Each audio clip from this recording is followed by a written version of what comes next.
in our strategic roadmap and action plan, which has 7 strategic pillars. Firstly is developmental regulation. How can we create an enabling environment for startups, for MSMEs to easily start and grow businesses in Nigeria? We call it developmental because regulation is not to stifle innovation or to have a strict rule for businesses to follow. But regulation is about influencing the business, the market, and the societal behavior. What can we do to influence businesses, to unlock opportunities, to explore new things using technology? So we have many regulations we have done that have created market. And also we targeted any regulation we do. It has to create a market, it has to enable innovation, it has to protect consumers as well as improve service delivery. So these are the objectives of our regulations. One of them is the Nigeria Startup Act, which was co-created using participatory framework with the ecosystem. So it's not that government use armchair theory to come up with the regulation. No, we work with the ecosystem, understand what they want, and create regulation that will enable market. Secondly, the second pillar is about digital literacy and skills, because digitization or digital transformation or digital economy is about knowledge. It's a knowledge-based economy. Your country or your company is as good as it is next product, and your next product is as good as the people who make it. That means human capital is the most valuable resources in digital economy. So we are looking at it from 2 angles. Firstly, digital literacy. We want to achieve 95% digital literacy by 2030. We want every Nigerian to be able to use his digital devices to access or consume digital services. And the second part of it is we need to build digital skills. We need to train our people and harness our talent to build our digital offerings in country, because technology hardly lasts more than a year. If you develop a system, you have to update it within a year. Therefore, no country will survive on another country to provide digital services for it. Every country needs to build in-country skills and build its own digital offerings. So we started an initiative on training 1 million developers last year. So far, we have trained 219,000 Nigerians on different aspects of technology to build our own digital offerings. On the area of digital literacy, we have trained more than 3 million Nigerians on digital literacy through various channels. We have the digital platform, the NIDA Academy, where you can go and learn at your own pace. We've been collaborating with NGOs like Google Developers Group.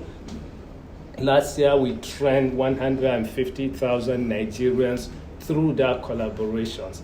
We also collaborate with major big techs like Microsoft. The government has signed an MOU with Microsoft to train 5 million Nigerians. We've been collaborating with Cisco, IBM, Apple, and many more to train Nigerians. Then the third one is about digital transformation. How can we encourage our MSMEs, our businesses, government to digitize services, using the technology as a source of inspiration to come up with new way of doing businesses. Like today, we are here for the pitch about digital transformation for MSMEs. Doing this will help us to grow our economy, because according to recent research, any MSME that transforms digitally, it can increase its revenue by 26%, and reduce costs by 22%.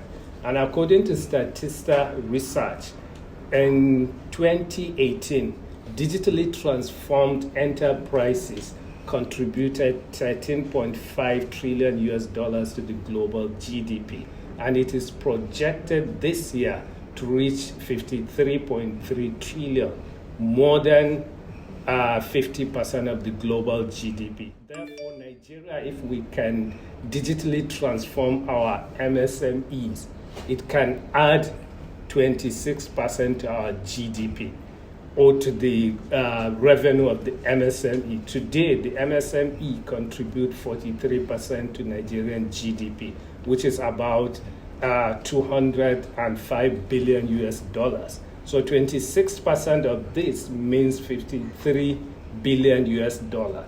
That means digitization or digitalization of our MSMEs can increase our GDP by 53 billion US dollars. Then the fourth strategic pillar is on digital innovation and entrepreneurship, where we have several initiatives we are implementing, like the Technology Innovation and Entrepreneurship Support Scheme. It's an initiative where we identify startups with promising ideas, place them on established innovation hubs for incubation and acceleration. At the end, they come out with a ready-to-market products and services. We have done the pilot initiative, and the success rate is 70%. We will do the closing ceremony by the end of this month and start the cohort 2 of that initiative. Then we also have iHatch initiative, where we do in collaboration with JICA, Japan International Cooperation Agency. We train startups and we give them seed fund. And we are also implementing Nigeria Startup Act, which under that implementation, we are going to build innovation clusters around the country. We are going to build technology development zones. We are going to establish investment seed fund for startups, and we are going to train our startups and citizens so that we can address the issue of JAPA. With the technology today, it's possible to live in Nigeria and work abroad. So this kind of initiatives will help address all that. We'll have our Nigerians living in Nigeria, working abroad, earning in Forex, and addressing the challenge of JAPA from the country. And the fifth one is about cyber security. How can we build cyber resilience in our country? Because as we digitize, we need to build trust and confidence for our citizens to use all these digital services. The sixth one is about emerging technologies. How can we position ourselves to create and capture value from emerging technologies? How can we harness the promises of these technologies while avoiding the perils?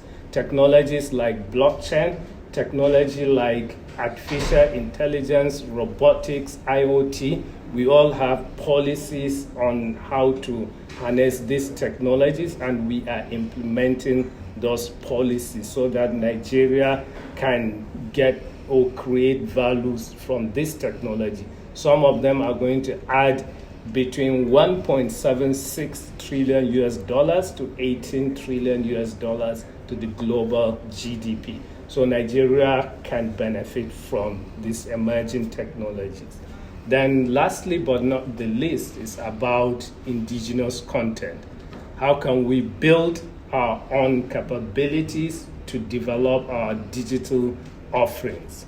How can we be digitally independent? Because we need our digital sovereignty.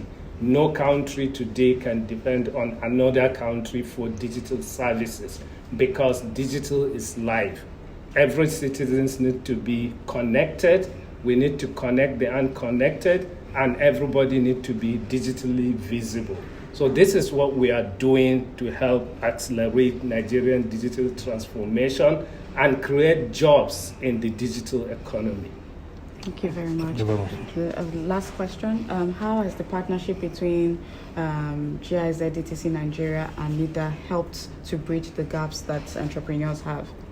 So, DTC Nigeria is an initiative funded by German governments and the European Union and implemented by GIZ.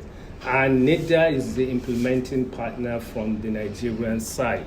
So we work together to co-create most of these policies, do policy